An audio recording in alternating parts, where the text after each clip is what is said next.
العالمين الرحمن الرحيم مالك يوم الدين. الحمد لله نحمده ونستعينه ونستغفره ونتوب إليه ونعوذ بالله من شرور أنفسنا ومن سيئات أعمالنا. من يهده الله فلا مضل له ومن يضلل فلا هادي له. واشهد ان لا اله الا الله وحده لا شريك له واشهد ان محمدا عبده ورسوله. اللهم صل وسلم على رسول الله. خلقت مبرأ من كل عيب كأنك قد خلقت كما تشاء. بلغ العلا بكماله كشف الدجى بجماله. حسنت جميع خصاله صلوا عليه وآله. اللهم صل وسلم على رسول الله.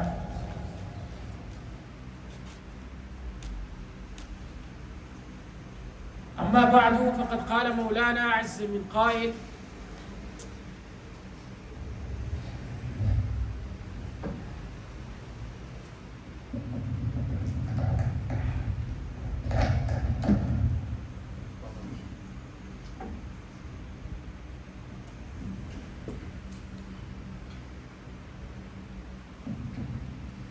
أما بعد فقد قال الله عز من قائل: يا أيها الذين آمنوا اتقوا الله حق تقاته ولا تموتن إلا وأنتم مسلمون. Allah Jalla Jalaluhu nous dit dans le Coran al-Karim: ô vous qui avez cru, craignez Allah comme il doit être craint et ne mourrez qu'en étant soumis. Qu'Allah Azza wa Jalla nous accorde le fait de se soumettre à lui en toute totalité. J'avais un délai d'une semaine, et une semaine c'est assez suffisant. Un délai d'une semaine pour choisir la thématique qui va être abordée aujourd'hui et maintenant. Mais malgré cela, on n'a rien trouvé. Il y a un paradoxe. Parce qu'il y a tellement de thématiques qu'on peut choisir facilement. C'est ce qu'on se dit en réalité. Et je parle en on parce que je ne suis pas tout seul. Je me suis rendu compte que d'autres personnes sont dans le même cas à travers les discussions que nous avons. Il y a un paradoxe. C'est paradoxal parce qu'il y a tellement de sujets. On peut parler de tout et de n'importe quoi. Mais pourquoi c'est autant difficile de faire le choix? L'objectif, c'est pas venir simplement d'écrire quelque chose et de le répéter.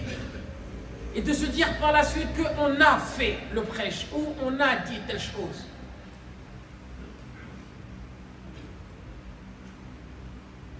La problématique réside aussi dans le fait que nous avons tellement de problèmes, il y a tellement de choses à aborder qu'on se retrouve perdu. Dans cet embarras du choix, on se retrouve perdu. De quoi on doit parler et comment on doit aborder cette chose-là.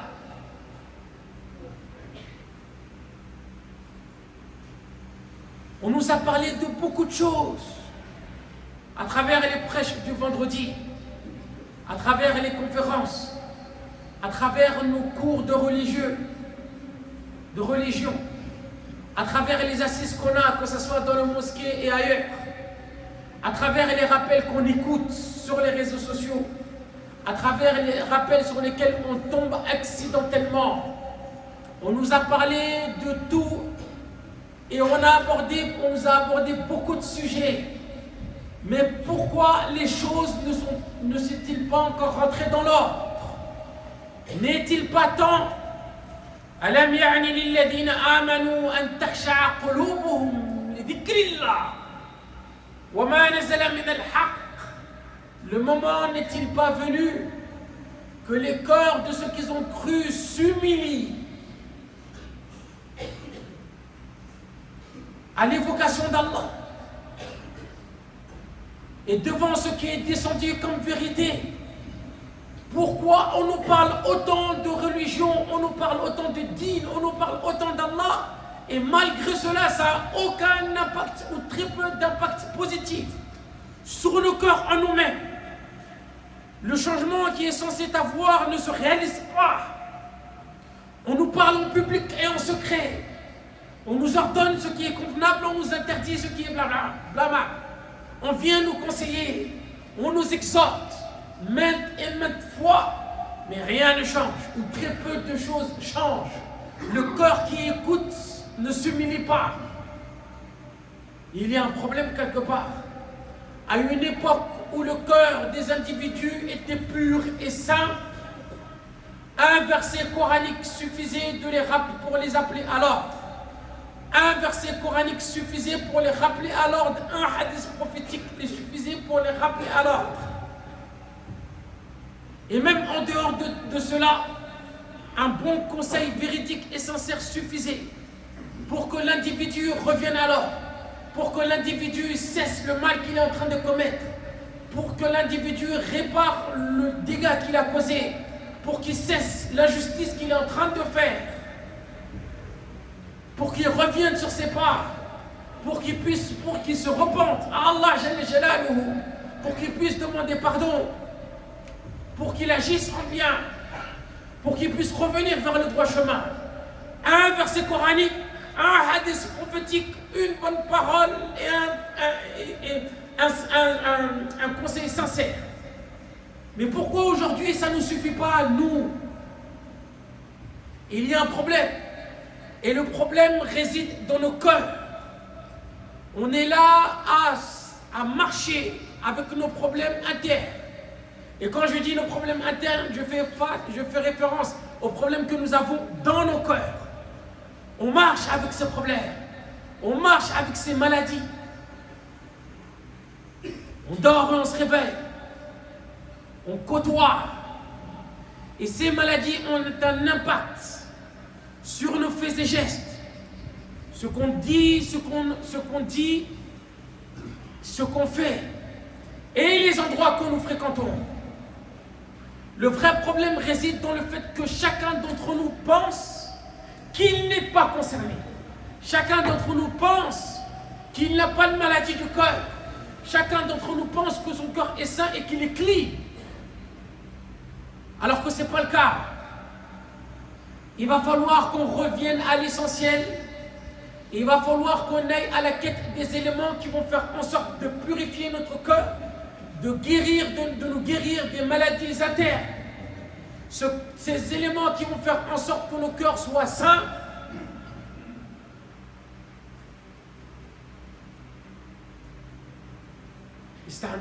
Il faut qu'on comprenne quelque chose. Dîn n'est pas une pièce de théâtre. La religion n'est pas une pièce de théâtre. Ce n'est pas une étiquette qu'on colle sur le front. Ce n'est pas un habit qu'on porte quand on le veut et qu'on l'enlève quand ça nous chante. On ne peut pas être dans « je suis dedans, je ne suis pas dedans ».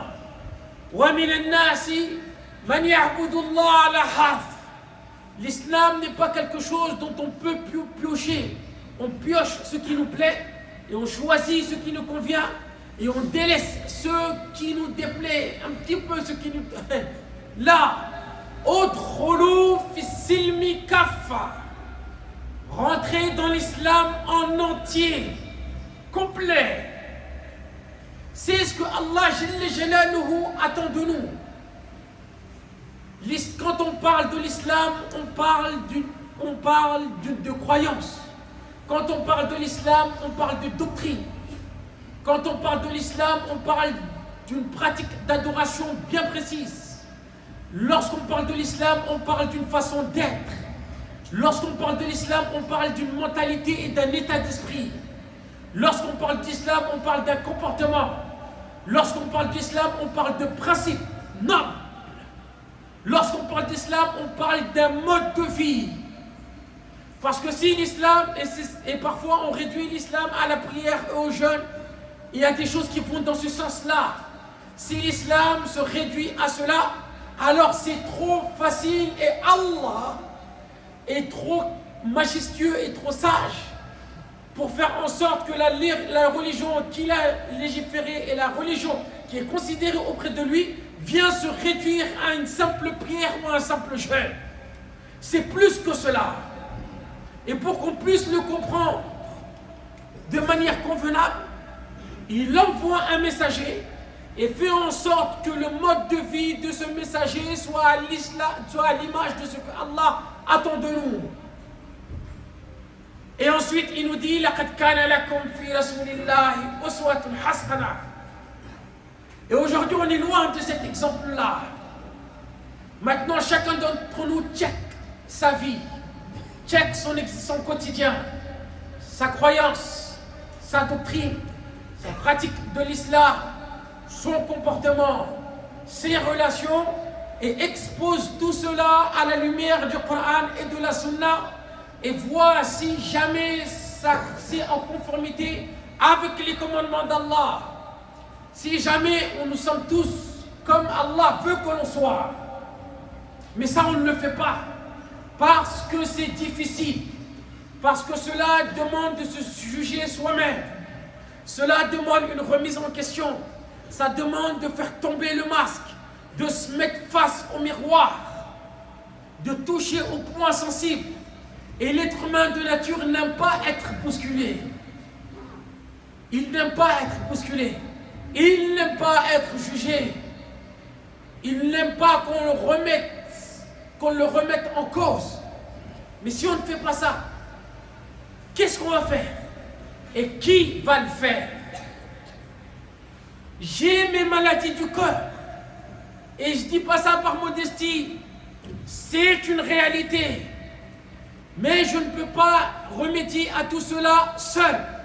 J'ai besoin de mon prochain pour me dire quoi faire. J'ai besoin de mon prochain pour me rectifier. J'ai besoin de mon prochain pour me conseiller. J'ai besoin de mon prochain pour me tenir la main. J'ai besoin de mon prochain pour me dire mes 4 vérités. J'ai besoin de mon prochain pour m'aiguiller. J'ai besoin de mon prochain pour me conseiller. J'ai besoin de mon prochain pour qu'il m'interdise le blâmable et ce qui est proscrit. J'ai besoin de lui pour qu'il m'ordonne le convenable, ce qui est prescrit. J'ai besoin de mon prochain pour être à mes côtés. Lorsque je flanchis, il me redresse par la grâce d'Allah. C'est ce que le Rasul sallallahu alayhi wa sallam nous enseigne. C'est ce que le Coran nous enseigne. À partir du moment où je me détache de cela, alors je choisis pour ma propre personne d'être une brebis égarée.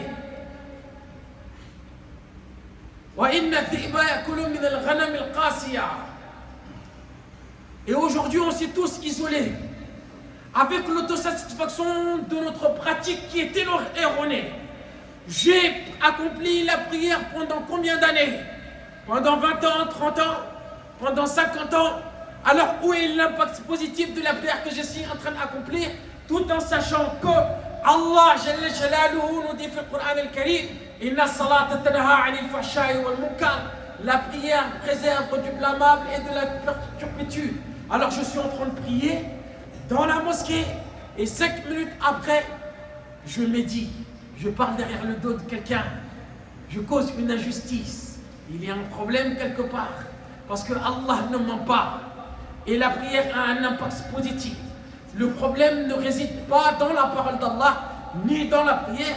Le problème réside dans comment moi j'accomplis la prière et comment je vois les choses. Il y a un problème. Et ce problème, il faut le régler. Celui qui pense que ça y est, tout est rentré dans l'ordre, miskin pour lui. Qu'Allah Jalla Jalaluhu nous facilite. Qu'Allah Tabaraka wa Ta'ala fasse en sorte qu'on soit à la hauteur de ceux qu'il attend de nous et qu'on ne soit pas surpris par nous-mêmes Yawm al-Qiyamah. Afahasibtum annama khalaqnakum abatha wa annakum ilayna la turja'un. Ce n'est pas moi qui pose cette question. C'est Allah Jalla Jalaluhu. Il nous dit, pensez-vous que nous vous avons créé en vain. وَأَنَّكُمْ إِلَيْنَا لَا تُرْجَعُونَ, et que vous ne serez pas ramenés vers nous. Point d'interrogation. Allah nous a créés pour une raison bien précise. Et étant donné que la harisa al-mukhayla, l'esprit n'a pas de gardien, ça veut dire que je peux me poser mille et une questions sur pourquoi Allah m'a accordé. Je peux penser à tout et n'importe quoi. Pour nous éviter tout cela, Allah tabaraka wa ta'ala révèle des versets qui nous disent exactement ce pourquoi nous avons été créés. وَمَا خَلَقْتُ الْجِنَّ وَالْإِنسَ إِلَّا لِيَعْبُدُونَ. Allah dit dans ces versets, et je n'ai créé les djinns et les humains uniquement pour m'adorer. Point. Uniquement pour l'adorer. Pas comme je le veux, pas comme je l'entends, pas comme je le pense. Comment lui, il l'a légiféré, subhanahu wa ta'ala. Et ensuite, il m'a assujetti tout ce qu'il y a sur la terre. Et il m'a donné de nombreuses choses pour que je puisse les utiliser comme outil pour réaliser ce pourquoi j'ai été créé.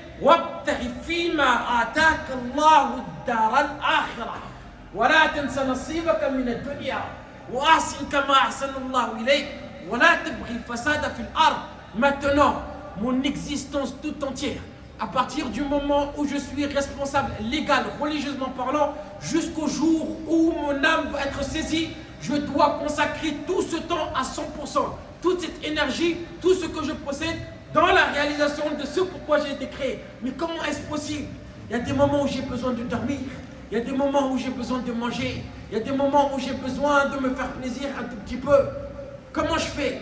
Je ne peux pas prier en continu, je ne peux pas prier en continu, je ne peux pas jeûner en continu, je ne peux pas être tout le temps pur en continu. J'ai des moments de faiblesse. Comment je fais? Allah Jalla Jalaluhu, de par sa sagesse, sa grâce et son immense miséricorde, nous, la communauté de Mohammed, il a fait en sorte que lorsqu'on va répondre à nos besoins mondains, cela peut se transformer en une source de hasanat qu'on va gagner, qu'on va récolter. Lorsque tu manges comme l'islam te l'a enseigné, lorsque tu bois comme l'islam te l'a enseigné, lorsque tu dors comme l'islam te l'a enseigné, lorsque tu prends ta monture comme l'islam te l'a enseigné, lorsque tu côtoies comme l'islam te l'a enseigné, et même quand tu vas répondre à tes besoins, akramakumullah, comme l'islam te l'a enseigné, alors ça devient une source de hasanat et une bonne action considérée auprès d'Allah. Maintenant, il va falloir que on fait en sorte que nos croyances, nos doctrines, notre comportement, nos faits et gestes, ce qu'on dit et ce qu'on fait, ce qu'on saisit, il va falloir que tout cela soit en conformité avec les commandements d'Allah et la sunna du prophète sallallahu alayhi wa sallam. Si on se détache de cela, alors on s'expose tout de suite à un égarement lointain. لن تهتدي أمة في غير منهجها. هذه هي القاعدة. Et maintenant, nous ici, nous sommes en Occident. On a une manière de penser, on a un certain état d'esprit. Et parfois, on essaye de faire en sorte que notre religion vienne s'adapter à cela. Alors que, c'est compliqué. C'est l'inverse qu'on doit faire. C'est l'inverse qu'on doit faire. استعنا بالله ربنا عملنا بما انزلته واتبعنا الرسول فاكتبنا مع الشاهدين. أقول ما تسمعون وأستغفر الله لي ولكم ولسائر المسلمين واستغفروه إنه كان غفورا رحيما. وصلى الله على أشرف الأنبياء والمرسلين محمد وآله وصحبه ومن كان لهم تبع إلى يوم الدين. L'objectif n'est pas de parler, ou d'entendre, d'écouter, écouter, et se limiter à cela. C'est de mettre en pratique ce à quoi nous avons été exhortés.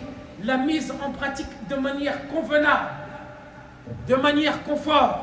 En Allah pour Allah, وَلَوْ أَنَّهُمْ فَعَلُوا مَا يُوعَظُونَ بِهِ لَكَانَ خَيْرًا لَهُمْ وَأَشَدَّ تَثْبِيتًا وإذا لآتيناهم من لدنا أجرا عظيما ولهديناهم صراطا مستقيما. Allah tabaraka wa ta'ala a conditionné cette immense récompense, cette guidée vers le bien, Et le fait que cette foi qui est affermie, Allah a conditionné tout cela à la mise en pratique de ce vers quoi nous sommes exhortés. وَلَوْ أَنَّهُمْ فَعَلُوا مَا يُعَذُّونَ بِهِ لَكَانَ خَيْرًا لَهُمْ وَأَشَدَّ تَثْبِيتًا. Wallah, il n'y a pas plus idiot que celui qui se dupe soi-même, qui se trompe soi-même. On peut tomber dans les pièges, on peut nous faire des tours de passe-passe et ça va nous atteindre. Non. Mais se faire des tours de passe-passe à soi-même, se tromper soi-même, ça c'est autre chose. وقال الشيطان لما قضي الأمر إن الله وعدكم وعد الحق ووعدتكم فأخلفتكم وما كان لي عليكم من سلطان إلا أن دعوتكم فاستجبتم لي فلا تلوموني ولوموا أنفسكم ما أنا بمصرخكم وما أنتم بمصرخي إني كفرت بما أشركتموني من قبل. Un discours véridique, simple, net. Qui va tenir ce discours? Iblis, Ash-Shaytan, le fameux Shaytan. Quand est-ce? Quand tout sera fini. Ceux qui auront l'honneur d'entrer au paradis sont entrés au paradis. Et ceux qui méritent d'être punis par l'enfer sont entrés en enfer. Là, il va tenir ce discours en disant Inna Allah wa'adakum wa'ad al-haq. Allah vous a fait une vraie promesse, une promesse véridique. Wa wa'adtukum fa akhlaftukum. Je vous ai promis, je vous ai trahi. Wa ma kana li alaykum min sultan. Je n'avais aucun pouvoir sur vous. Illa an da'awtukum, si ce n'est que je vous ai appelé. Fastajabtum li, vous m'avez répondu. Je ne peux rien pour vous, vous ne pouvez rien pour moi. Fala taloumouni, ne me faites pas de blâme. Waloumu anfusakum, et blâmez-vous vous-même. Là, maintenant chacun d'entre nous doit faire en sorte que nous ne soyons pas présents lorsqu'il va tenir ce discours-là. Là, rendez-vous au commencement. Rendez-vous au commencement.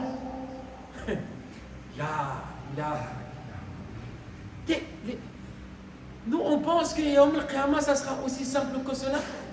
Alors qu'on regarde tous les versets qui nous décrivent la situation là-bas. Et on pense que c'est avec la pratique qu'on a aujourd'hui qu'on va pouvoir accéder à la miséricorde d'Allah le jour de la résurrection.